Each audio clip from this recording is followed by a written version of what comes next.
The third edition of the Aswan Forum comes at a time when Africa is facing major challenges. Though young, the forum is quickly gaining the attention of global and regional leaders. Egyptian President Abdel Fattah el-Sisi, Secretary General of the United Nations Antonio Guterres, and Chairperson of the African Union Commission Moussa Faki were among the figures that joined the hybrid meeting digitally.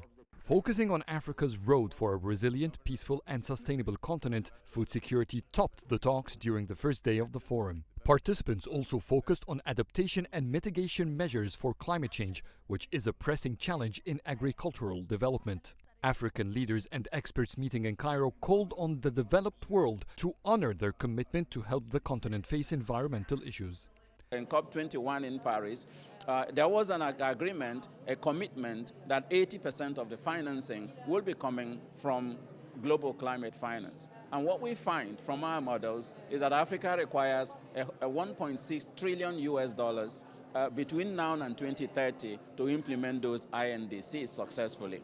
But then we are receiving currently 18.3 billion US dollars annually.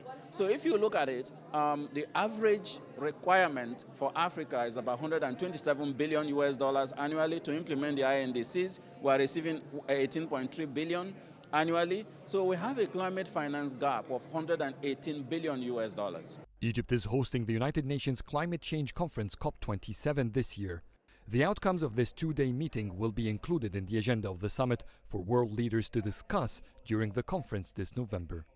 By creating the Aswan Forum, Egypt wanted to boost African cooperation in finding solutions for common challenges. With the Russian-Ukrainian crisis fueling food insecurity in the region and the ongoing economic impact of the COVID-19 pandemic on African economies, along with the conflicts in Africa, this is by far the most important edition of the Aswan Forum yet.